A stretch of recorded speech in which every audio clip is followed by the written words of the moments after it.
nga ba pumutak itong si Goldie sa post ni Mama Ogie? Welcome back po muli sa aking channel. Kung first time po inyong manood, don't forget to click like and subscribe. Teka lang, Day.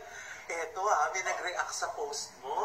Post ko saan? Oo. Sa Facebook. Sa Facebook? Alin dun sa mga pinost ko? Yung meron kang din line item na isang influencer na mini-make-upan tapos sinusubuan nung PA habang mini-make-upan. Phone ng phone si influencer. Ngayon. Tinuturon mga netizen, etong nag-react. At ito nga yung post niya na minsan nasyak siya sa makeup artist kasi ang kwento ay may isang influencer na hindi niya kinaya na cellphone ng cellphone ang lola habang mini-makeupan okay lang naman sana yun. Kaso ang hindi niya kinaya, gusto mo yung habang mini-makeupan mo, sinusubuan siya ng PA niya. At hindi lang yon, nakita niya ito. Minsan, nginitian na ngunit hindi pa niya pinansin at ang sabi ni Mama Ogs, aba, post ng kagagahan ngunit sa personal, mahiyain ka, hindi ko ata gets yon. Ngunit may nag-react at pumutak nga at inangkin na siya itong pinapatamaan ni Mama Ogs. Sabi nga ng mga netizen ay siya nga lamang itong panay kagagahan ang mga pinopost sa SOCMED. Ito, panoorin mo.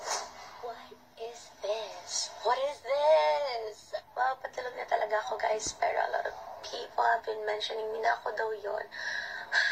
Firstly, wala po akong PA.